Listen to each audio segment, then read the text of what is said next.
Bonjour, focus aujourd'hui sur Productis Manager 23, application de MES complète, 100% paramétrable destinée à tous les utilisateurs. Tous les métiers d'industrie, automatisés ou non, avec des process de transformation ou de livraison avec l'option Supply Chain qui est aussi une nouveauté 2023. Donc nous allons créer un ordre de fabrication rapidement, de façon autonome. Bien évidemment, l'outil peut être relié à de l'ERP et nous allons le faire vivre en peu de temps. Donc je crée ici un ordre sur mon poste de préparation de cartouches de stylo de mon centre de charge Link Stylo PMES dans l'atelier Productis. Donc ici, je crée très simplement un ordre de fabrication. J'ai tout ce que l'équipement post-préparation cartouche peut réaliser comme gamme avec certaines de ces opérations. Donc nous allons ici faire une cartouche bille bleue avec une quantité de 5 pièces. Avec une cadence cible d'une par minute, en démarrant à 17h30, on finira à 17h37. Avec les temps de préparation, je suis en démarrage automatique direct. C'est parti, ok. Ici donc je retrouve mon OF planifié. Je n'ai pas de phase de picking avec une vérification préalable, donc je peux le lancer et arriver directement sur la nouvelle vue production de Manager 23. J'ai donc 3 opérations à réaliser.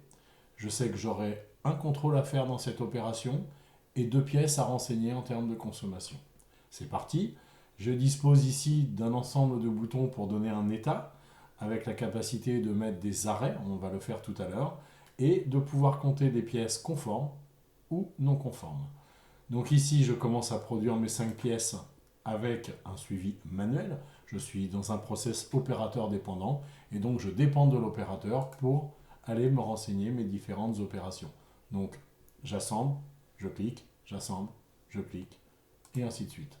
Je peux aller faire mes contrôles suivant la gamme quand je le souhaite, en début, au milieu ou en fin d'opération. Je vais cliquer ici et je vais faire mes 5 pièces. À noter que le système me propose éventuellement de compléter en première opération et de faire une 6e ou une 7e pièce. Je vais me limiter à mes 5 demandés. J'ai peut-être tort parce que si j'en perds, après je vais avoir du mal à faire 5. Mais je continue comme ça. J'ai un contrôle à réaliser, donc absence de bavure, est-ce qu'une bavure est présente? Non. Le contrôle est conforme. Je passe directement à l'onglet consommation. Je vais saisir mes 2 références, soit avec un lecteur code barre, soit en saisie manuelle comme je le fais ici. Donc le système reconnaît une de mes références et ici me demande un numéro de série, ce que je rentre. Après j'ai besoin donc de carte 44600. C'est bon, il le reconnaît, il l'apprécie bien et je vais mettre un numéro de lot également. J'ai fini mon comptage, mes contrôles, ma consommation. Je peux voir que j'ai une description, des plans, des documents. Je vais vous montrer ça à l'opération suivante. Je valide. Sur le même poste, je me retrouve avec mes opérations. Je vais maintenant, pourquoi pas, masquer le menu à gauche qui vous aura permis de voir l'ensemble des fonctions. Je vais passer en plein écran parce que je suis en application web et je me retrouve vraiment avec un panel. Donc c'est le même poste mais je suis plus orienté opérateur. Je peux même enlever le bandeau en haut et avoir un maximum de visualisation. On est donc parti. Je lance ici mon opération. Je bascule automatiquement sur l'écran de production et je vais compter exactement de la même manière. Alors, je peux compter plusieurs pièces en même temps. Si ici je dis que je veux faire des pas de 2 ou de 6 ou de 12 ou de 24, je vais pouvoir directement renseigner le nombre de pièces correspondantes ici. Et je vais maintenant déclencher un arrêt de production. Donc je rappelle, la machine ne peut pas elle-même, dans ce mode-là, parce qu'en mode automatique, il n'y a aucun souci, elle ne peut pas, en ce mode manuel, c'est moi qui suis opérateur qui décide de tout. Donc je vais indiquer que la machine est à l'arrêt. Donc le système me dit ok, elle est à l'arrêt, pourquoi? Eh bien elle est à l'arrêt à cause d'un problème outillage, donc ça va impacter mon TRS.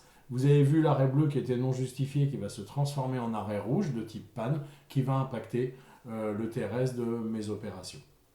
Voilà, donc je vais attendre un petit peu, je vais en profiter pour vous montrer les plans avec les différentes fonctions Je ne m'étendrai pas parce qu'il y a vraiment beaucoup de choses à dire sur les plans. C'est un moyen d'avoir des contrôles et des outils et de rajouter des calques avec des informations pour avoir vraiment quelque chose dédié au usinage et pourquoi pas d'autres opérations qui nécessitent d'avoir un plan du début jusqu'à la fin de la gamme. Je peux avoir des documents avec des PDF, des vidéos. J'aurais montré finalement l'opération précédente, j'avais beaucoup plus de systèmes. Voilà. Et puis une simple description également. Je vais aller remplir mes contrôles pendant que je suis encore à l'arrêt. Mettons que je puisse le faire à ce moment-là. Donc 50, 2.2 et 9. Là, ici, vous avez vu, donc je suis avec des contrôles plutôt numériques. Voilà, ici. Donc là, il n'est pas content parce qu'effectivement, je n'ai pas saisi le bon système. Et là, je vais me mettre en conforme. Je passe sur ma consommation. TB 44600 et mon numéro de série 888 ici. Voilà. Je vais retourner dans la partie production, revenir cette fois-ci en marche et pouvoir opérer la fin de mon comptage. Là, j'ai eu le droit de saisir les valeurs de contrôle avant la fin de l'opération. C'est ce qui m'a permis de récupérer un petit peu de mon temps, en tout cas, et de ne pas trop en perdre vis-à-vis de mon système. Voilà. J'ai fait ma 4e pièce ici et je vais faire ma 5 pièces, 5e pièce là. Voilà. Donc là, pour l'instant, j'ai toujours 5 pièces puisque j'en ai fait 5 au départ et j'en ai toujours 5 à cette opération. J'ai tout conforme, je valide une fois de plus. Voilà. Je passe maintenant aux essais proprement parlés. Donc je vais attendre que le système me donne la main pour pouvoir démarrer. Je vois que j'aurai 2 contrôles à réaliser. On est parti.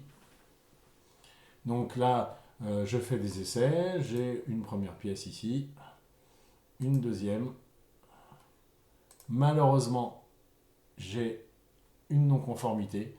Il ne me l'a pas demandé en justification directe, il le met dans la liste. C'est l'autre mode et donc je vais pouvoir aller tout à l'heure le renseigner a posteriori. J'aurais pu avoir la boîte qui m'apparaît directement comme ça a été le cas pour l'arrêt.